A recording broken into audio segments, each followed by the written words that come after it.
Bismillahirrahmanirrahim. Assalamualaikum warahmatullahi wabarakatuh. Alhamdulillahirrahmanirrahim, kita diberikan waktu dan kesehatan yang baik untuk bisa menghadiri acara pengajian dan silaturahmi untuk hari ini.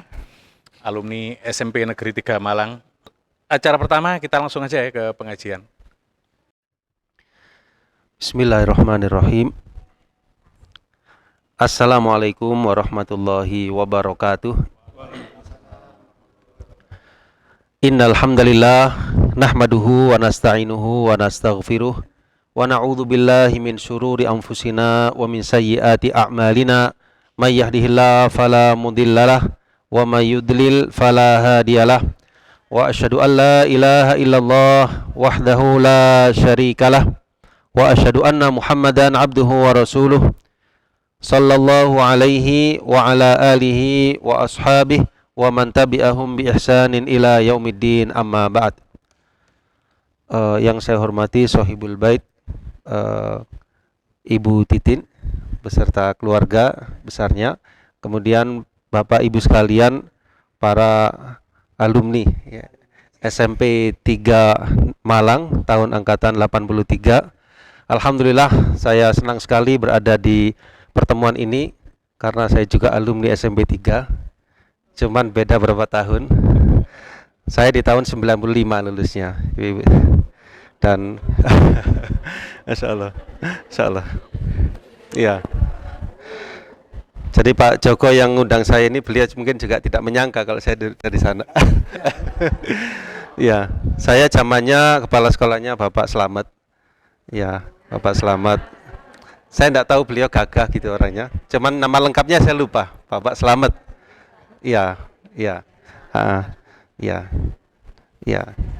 Jadi di antara yang mengajar saya dulu ada Ibu Marmiati, ya, ngajar administrasi, Pak Wiono, kemudian juga Ibu Darwati, kemudian juga ada Pak Hendro, iya, ya, almarhum ya, Pak Muhdori yang ngajar agama.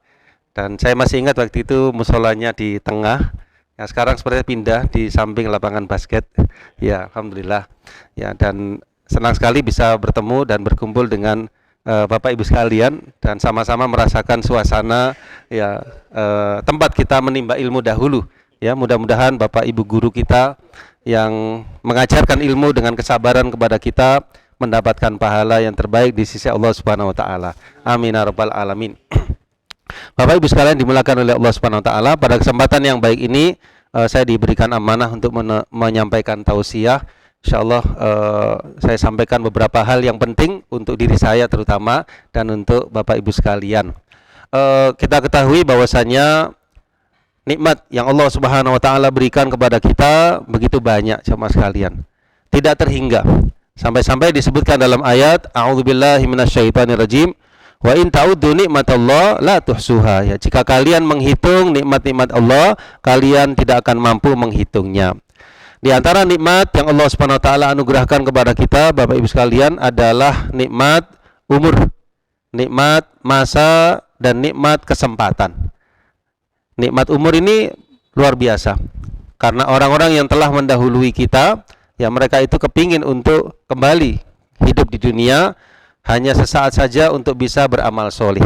Ya, nikmat umur ini mahal harganya dan patutlah kita menggunakan umur tersebut dengan sebaik-baiknya.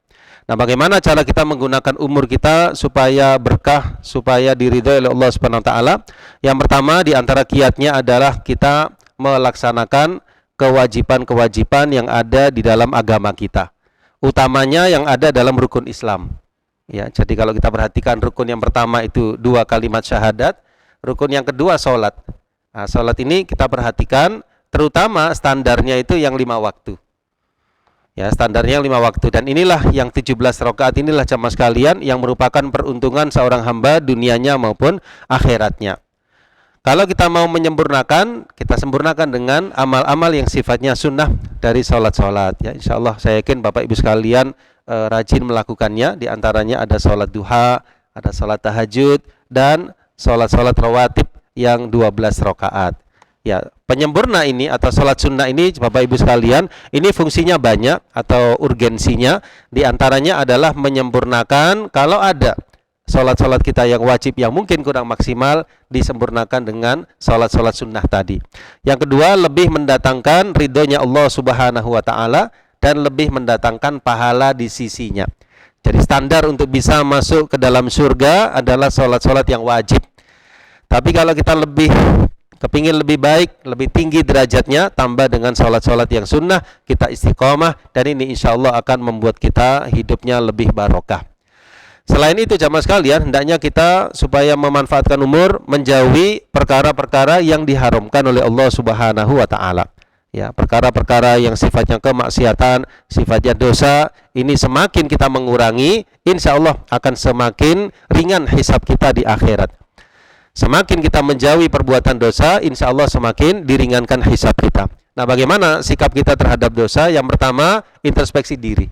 Ya, kalau kita dulu pernah, ya namanya manusia, pernah terjatuh, tergelincir dan sebagainya dalam salah satu kesalahan atau khilaf, maka kalau itu kaitannya antara diri kita dengan Allah, kita banyak istighfar dan bertaubat. Kalau kaitannya dengan orang lain, maka kita menyelesaikan urusannya dengan orang yang bersangkutan. Ini masalah yang pertama, yaitu tentang umur, yang nanti akan ditanyakan kelak di hari kiamat, di yaumil hisab, tentang umur untuk apa digunakan. Berbahagialah orang-orang yang menggunakan umurnya untuk hal-hal yang baik yang mendatangkan ridha Allah Subhanahu wa Ta'ala. Kemudian yang kedua, di antara nikmat yang lain yang Allah berikan kepada kita adalah nikmat as-sihah, ya nikmat kesehatan. Kita masih diberikan kesehatan oleh Allah Subhanahu wa Ta'ala. Ya, meskipun bukan kesehatan yang sempurna, tapi alhamdulillah kita masih diberikan kesehatan yang jauh lebih baik daripada orang-orang yang mungkin diuji dengan sakit. Semoga Allah memberikan kesembuhan kepada mereka. Nikmat kesehatan ini jamaah sekalian, nikmat yang juga akan ditanyakan kepada kita di akhirat nanti. Ya, gunakan yang baik-baik karena kita masih diberikan kesehatan. Kemudian yang ketiga adalah nikmat keluarga. Ya, sebagian dari kita mungkin masih ada orang tua atau salah satunya, atau mungkin masih diberikan keluarga yang lain. Ya, insya Allah kita masih ada suami, masih ada istri, masih ada anak, masih ada kerabat, dan keluarga ini sangat luar biasa nikmatnya yang Allah berikan kepada kita. Kita bisa bayangkan kalau kita hidup sebatang kara di dunia.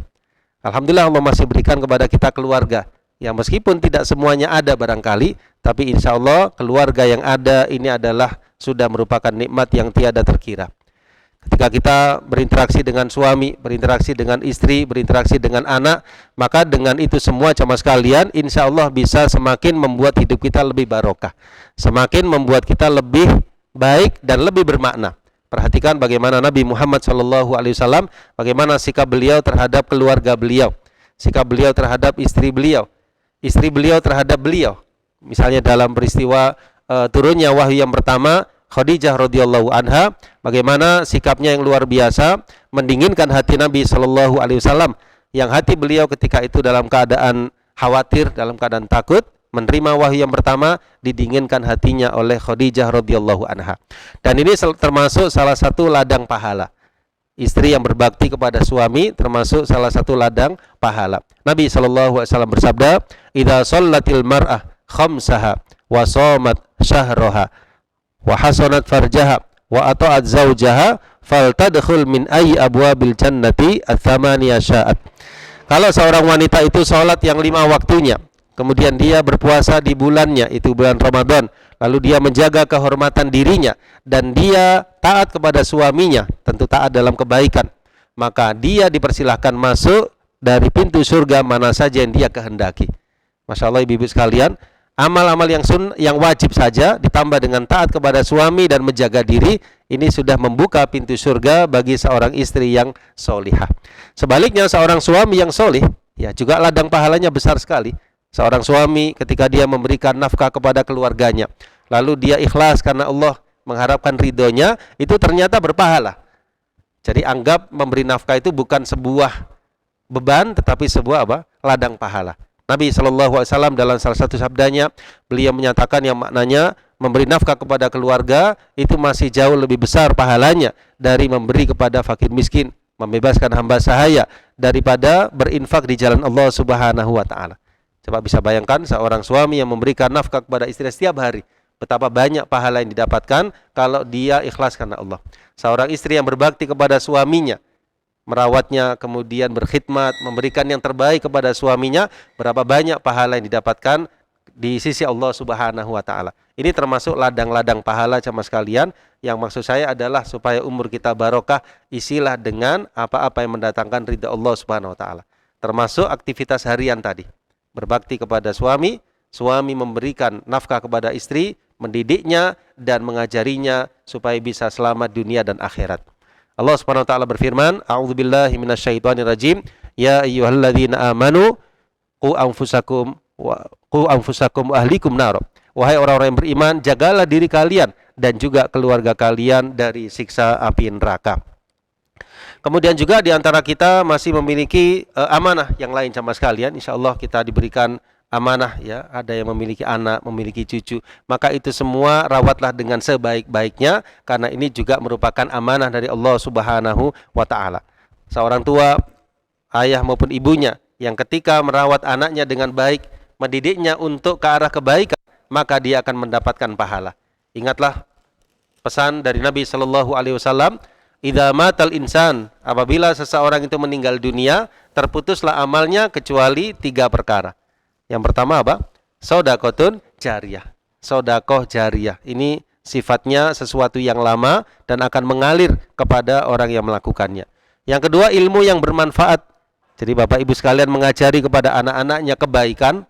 Misalnya mengajarkan tata cara wudhu, tata cara sholat, memasukkannya ke tempat yang baik, ke pondok pesantren, ke taman pendidikan Al-Quran misalnya. Kemudian anak kita menjadi solih atau solihah, maka Bapak Ibu insya Allah mendapatkan pahalanya.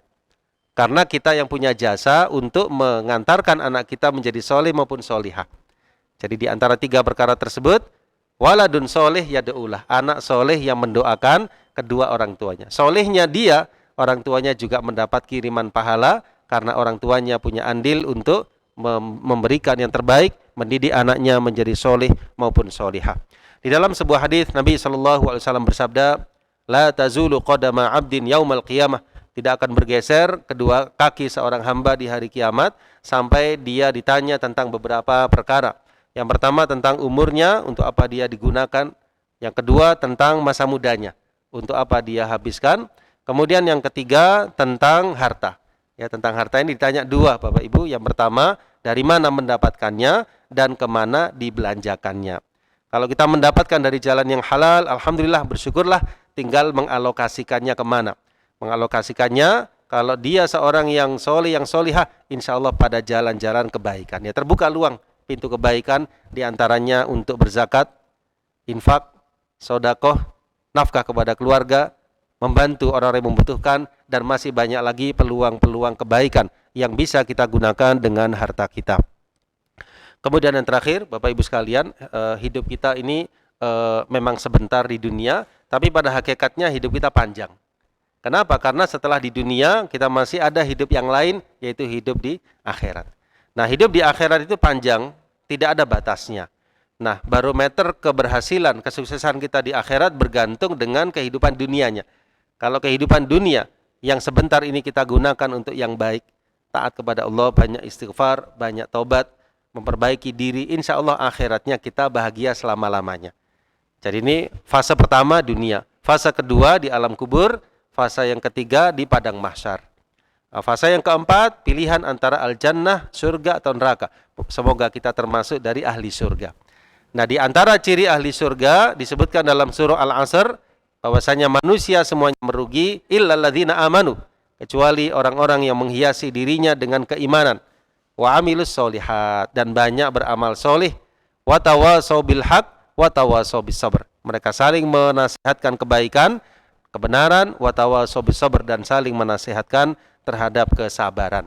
Hidup di dunia berbeda dengan akhirat. Kalau seseorang dimasukkan ke surga jamaah sekalian, maka tidak ada yang namanya sesuatu yang sifatnya keluhan. Semuanya adalah kebahagiaan, semuanya adalah kenikmatan. Kita tentunya mengejar dua-duanya. Nomor 1 akhirat, nomor 2 dunia. Kita kepingin bahagia dunia, tapi tidak cukup kalau bisa bahagia juga di akhirat. Ya, semoga umur yang Allah Subhanahu wa taala berikan kepada kita semakin menambah barokah kehidupan kita.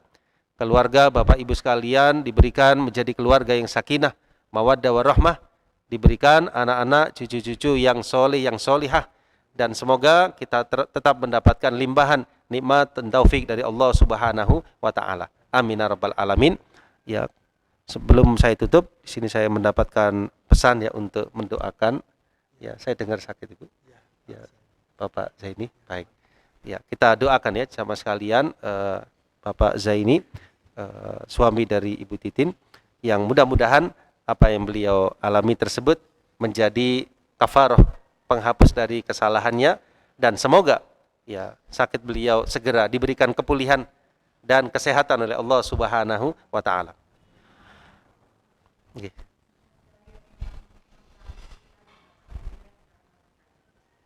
Siap, insyaallah. Alhamdulillahirabbil alamin. Allahumma salli ala nabiyyina Muhammad wa ala ali Muhammad kama sallaita ala Ibrahim wa ala ali Ibrahim innaka Hamidum Majid. Allahumma ighfir lil muslimina wal muslimat wal mu'minina wal mu'minat al ahya'i minhum wal amwat ya qadiyal hajat. Allahumma ya syafi anta syafi la shifaa illa shifaa'uk shifaan la yughadiru saqama.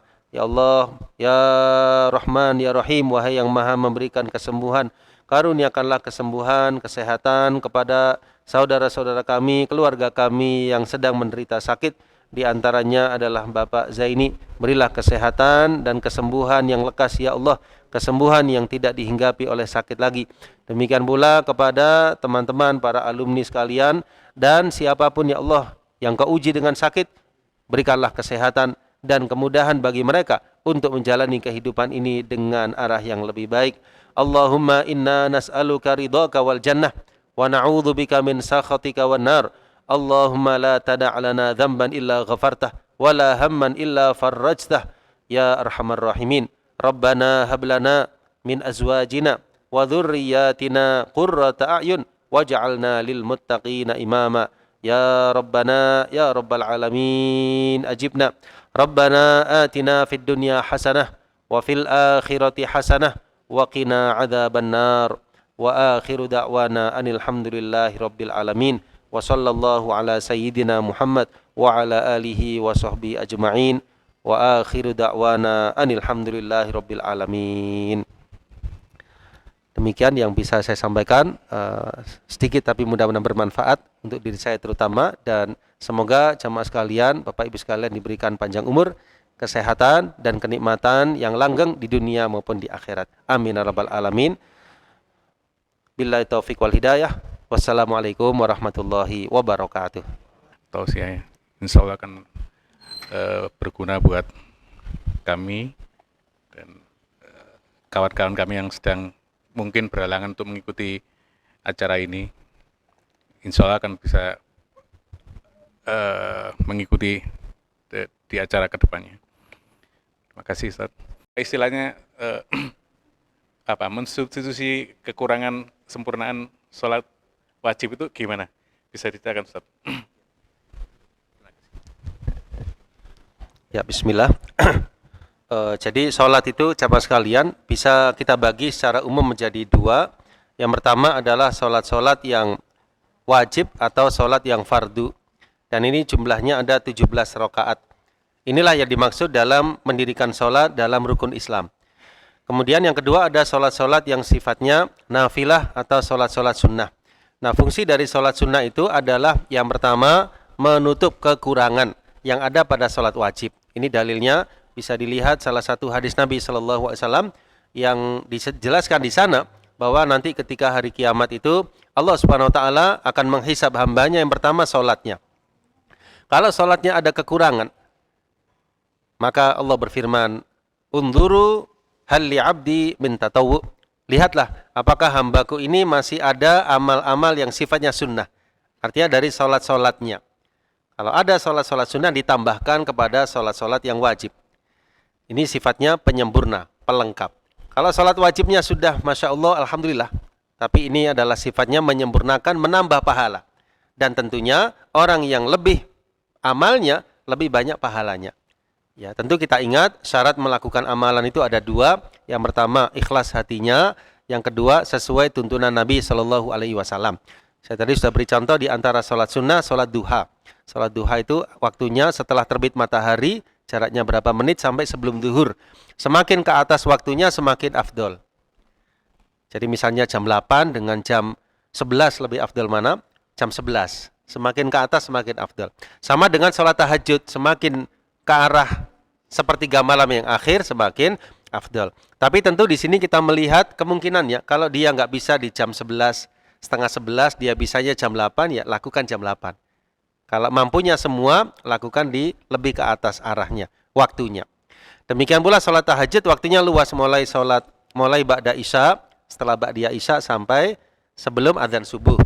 Waktunya luas. Nah, kalau seseorang memungkinkan di sepertiga malam yang akhir, lakukan sepertiga malam yang akhir. Kalau tidak memungkinkan, misalnya khawatir lewat tidurnya, bangunnya pas subuh, lakukan di awal malam. Jadi setelah ba'da isya pun sudah boleh melakukannya. Kemudian yang ketiga, sholat rawatib 12 rakaat. Yang pertama 2 rakaat sebelum subuh, maksudnya setelah adzan subuh. Setelah adzan, masuk adzan ya. Yang kedua 6 rakaat di zuhur ya. 2 sebelum zuhur, 2 rakaat setelah zuhur. Kemudian 2 rakaat setelah maghrib, 2 rakaat setelah isya. Nah, orang yang melakukan 12 rakaat ini jamaah sekalian, fadilahnya insya Allah akan dibangunkan sebuah rumah di surga baginya. Nah, ini membutuhkan apa? Membutuhkan keistiqomahan, membutuhkan apa? Ketekunan. Ya, jadi kalau seseorang dimudahkan waktunya, kemungkinannya melakukan, lakukanlah, karena ini kesempatannya hanya sekali, yaitu ketika kita hidup di dunia. Ini tentu sifatnya bukan wajib tapi sunnah. Nah, kalau orang memperhatikan yang sunnah, biasanya yang wajib lebih perhatian. Jelas ya? Standarnya yang wajib, sunnah ini pelengkapnya. Sama dengan zakat, infak, sodakoh. Kalau orang berharta, minimalnya dia zakat. Lah, infak, sodakoh lebihnya, itu penyempurnanya. Salat seperti itu. Puasa juga sama, wajibnya Ramadan, yang lainnya sunnah. Senin Kemis, 3 hari setiap bulan, ini penyempurna dan sangat baik dilakukan. Insya Allah demikian, Pak.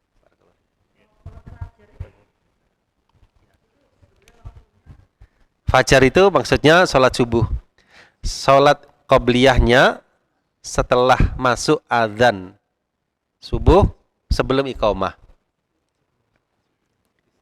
Waktunya setelah masuk adzan yang kedua dari sholat subuh, kemudian sebelum iqamah, itu waktu pelaksanaannya. Ya, tergantung ibu. Kalau ibu sholatnya di rumah, ya tidak apa-apa di rumah. Dan ini lebih baik. Kalau kita ke masjid sebagai wanita juga tidak apa-apa, tidak ada larangan. Ya, seperti itu. Tapi masuknya setelah kita dengar adzan. Oh, ini sudah adzan, berarti sudah masuk, bisa qobliyah subuh. Insyaallah demikian. Oke. Sholat fajar itu sholat subuh. Kalau sholat sebelum sholat subuh, qobliyah subuh itu maksudnya setelah masuk adzan subuh, sebelum sholat wajibnya. Itu qobliyah subuh. Ya. Apa yang ibu maksud setelah terbit matahari?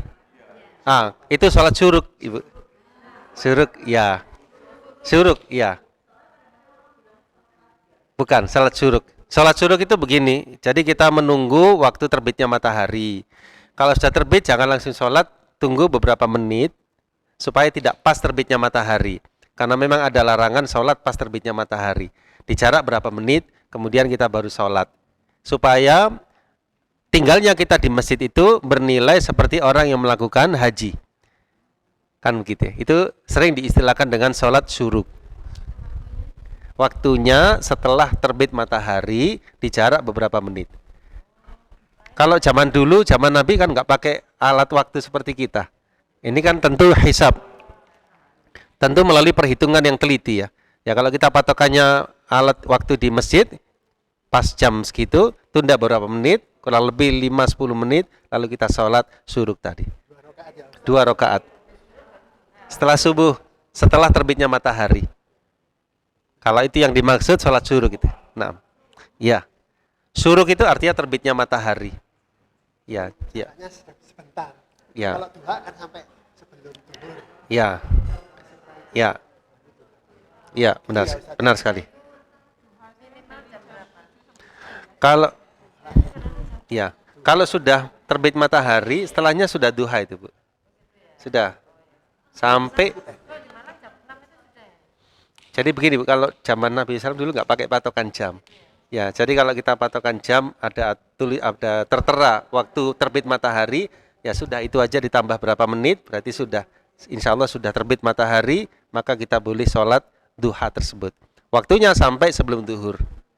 Oke, sampai sebelum duhur. Iya, nggak apa-apa, patokan itu, ya, nggak apa-apa, insya Allah nggak apa-apa. Nah. Kemudian yang penting juga jamaah sekalian, kalau boleh saya tambahkan ya, masalah sholat ini penting juga diperhatikan. Selain kita melakukan yang 5 waktu, juga perhatikan ini kualitas sholat kita, kualitas sholat. Jadi usahakan sholat kita itu bagaimana setumakninah mungkin, sekhusyuk mungkin, sesuai dengan tuntunan Nabi SAW. Kalau bisa kita mentadaburi apa yang kita baca. Ya, misalnya Fatihah, Bapak Ibu sekalian coba sering buka terjemah Al-Quran. Nanti ingat, nanti imamnya baca, kita ingat terjemahnya. Kita baca, kita ingat terjemahnya. Ruku misalnya, sambil kita renungkan dalam hati, Subhana rabbiyal azim wa bihamdi misalnya, Maha suci Tuhanku yang maha agung, dan dengan memujinya. Ini insya Allah bisa meningkatkan kualitas sholat kita. Jangan tergesa-gesa, karena biasanya ada bisikan ya, supaya kita itu tergesa-gesa. Padahal waktu kita luas. Insya Allah demikian.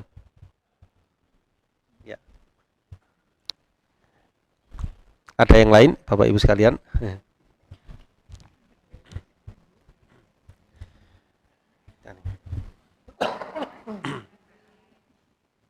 Jelas insya Allah tadi penjelasannya.